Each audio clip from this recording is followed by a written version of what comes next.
Thank you, Swapna. Thank you for making me a part of this wonderful instruction course. And I would be talking to you about the post-refractive surgery keratitis.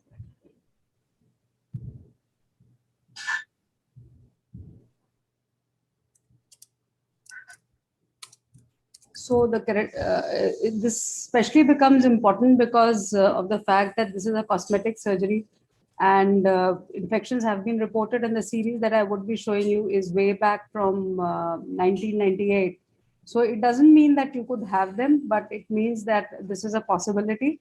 And the cases have been referred. A couple of cases were at our center in the initial days, but almost all of them have been referred from peripheral centers.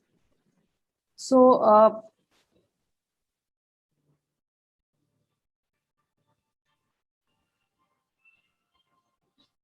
so this is the first case that I would like to draw your attention to, and this is a case of post-RK wound Hessen's with staph epidermidis keratitis.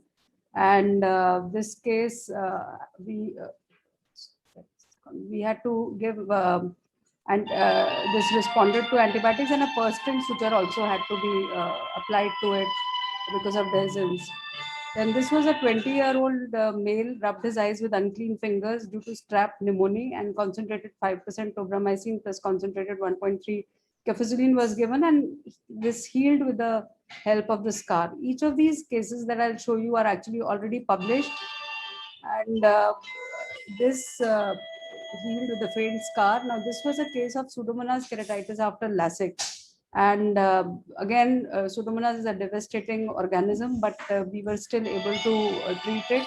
And this was, it is important that you take a scrape in all these cultures, and this again responded to therapy. Then this was a case of E-LASIK, which was done at our center only, and the patient had dropped off the contact lens, and she put the contact lens again from the floor, and I think that is what caused the microbial keratitis. So 24-year-old female with aspergillus, which was grown, and again, because of the healing, the best corrected visual acuity was 618. Now, this was a case which was diagnosed as mycobacterial keratitis, and you can see that there is an infiltrate there, and it did not respond to any treatment. So we had to, we realized that the drugs are probably not penetrating, and we had to partially amputate the flap. So that is to say that you may have to resort to amputations of flap if the infection is not responding. So this is in the post-op period, does heal with the haze. This was a case again which was referred to us, and this had a edematous flap, 22-year-old female with a buttonhole flap, and when we had to scrape the bed as well as the undersurface, we found Staph aureus. But again, it is very difficult that such a case would ever heal. So you have to completely amputate the flap. So this was a case in which complete amputation of the flap was done, and only when we amputated the flap completely by secondary intention, it healed, and noticed that the vision has dropped down considerably, 6 by 60 visual acuity. Then this responded, of course, to concentrated tobramycin and cefazolin. Now, this was a case of post-LASIK infectious keratitis, which came to us, for which again flap elevation was done, and we tried to do scraping, and then finally did not heal. And when we did send the button for histopathology, we found that there was alternaria, and because it was an atypical organism, probably that's why we were not able to nail it down, and we had to do a penetrating keratoplasty. So can land up into disasters like this. And this was a case, even after collagen cross-linking, this was the very first case that we had. And we had to do a short suture biopsy for this because this was a complete epithelial abscess and we could not do a scrape. Now, this was again a case which was referred from outside after epileptic surgery. This eye, left eye was like this, but the right eye was PL plus PR inaccurate. And we took a chance. We thought, let's do therapeutic keratoplasty. And by the time she came on the table, she was completely perforated. So we encompassed the trepanation 1 millimeters more than the exudates, and these exudates were all removed. And this is a membrane which is present there, and it started to bleed. But when it bleeds, that means the underlying tissue is quite healthy and not necrotic. And then a 12 millimeter graft was taken and was sutured with 10-0 monofilament nylon sutures. And the patient did well in the sense that the infection, sorry.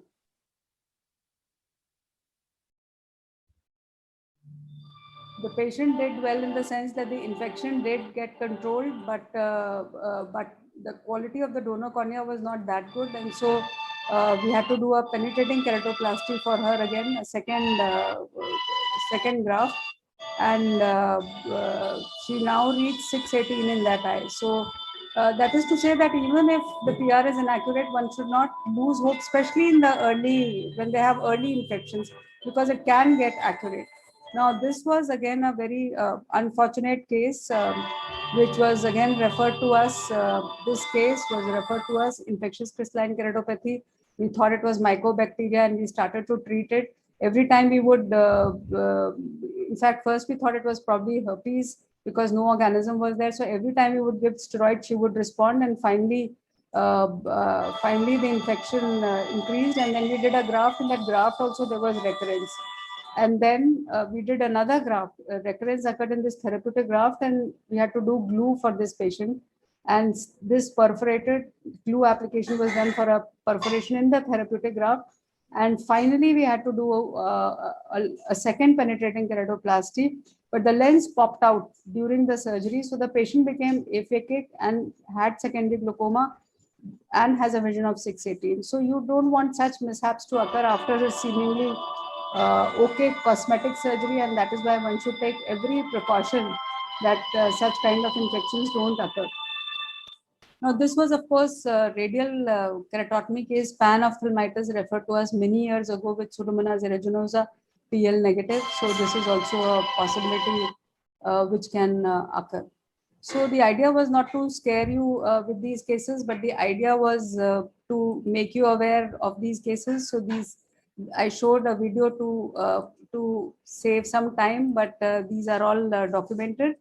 And this is important that whenever you have a post-LASIK keratitis, always suspect mycobacteria. And this could be present as single or multiple infiltrates, snowflake, cracked windshield-like appearance, and you may have to amputate such flaps. You immediately, if it is not responding, then Zeal-Nielsen stain should always be done for microbiology, because that can only pick up mycobacteria, and the medical management is entirely different. So it's clarithromycin 1%, and you might be treating with patient with moxifloxacin. It responds only partially to it, and oral clarithromycin. And sometimes you may have to amputate the flap. So you will continue topical medications for about 3 to 4 months and systemic medications for about 2 months, because this is a very resistant organism. So I think I've shown you all these cases. This case I wanted to show you was post-intact keratitis, and we had to again treat it. So this is just to show that you might have to do optical keratoplasty some of the times. So this is post-intact keratitis, how we manage the infection. So this was a in case. Cases of keratitis, decentration, persistent. So there can be a lot of problems, but this was a case which was referred to us, and the patient actually had only intacs was done for this case, and the patient only had redness and watering, etc. to begin with, but soon developed frank infection. And best corrected counting fingers decreased, and when the patient came, the patient looked something like this. So deep infiltrates were present in the superior ring, and microcystic corneal edema was also present. Diffuse punctate epitheliopathy was also present. So we finally had to remove these. We finally had to we did try to treat it with the antibacterials and the antibacterial agents after doing a corneal scrape, but we finally had to remove this because the situation, it melted still further, and sometimes it can get a little tricky as to how you will remove it. And the best thing is that you use either a needle or you use a Sinskey hook to remove the intacts. So the patient was on cefazolin and tobramycin, as we normally give for infectious keratitis. And this is the way it is being removed, because in the edematous area, you may not be able to see it.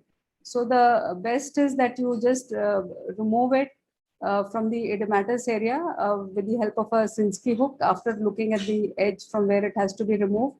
And here we've actually used a needle because this was very much inside, needle to thread it and to get it out. And subsequently, the other one also you should not leave because that can cause the infection to spread. So the organism was staph epidermidis, which is sensitive to vancomycin, and so we continued to give that. And then finally, it healed with the scar. So this is 12-week scar, and then we had to do a deep anterior lamellar keratoplasty to visually rehabilitate the patient.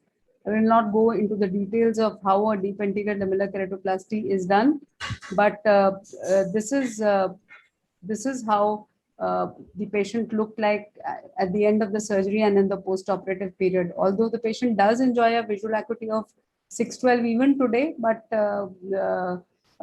such calamities can happen and they should be avoided. So thank you very much for your attention. And if there are any questions there, I would be happy to take them.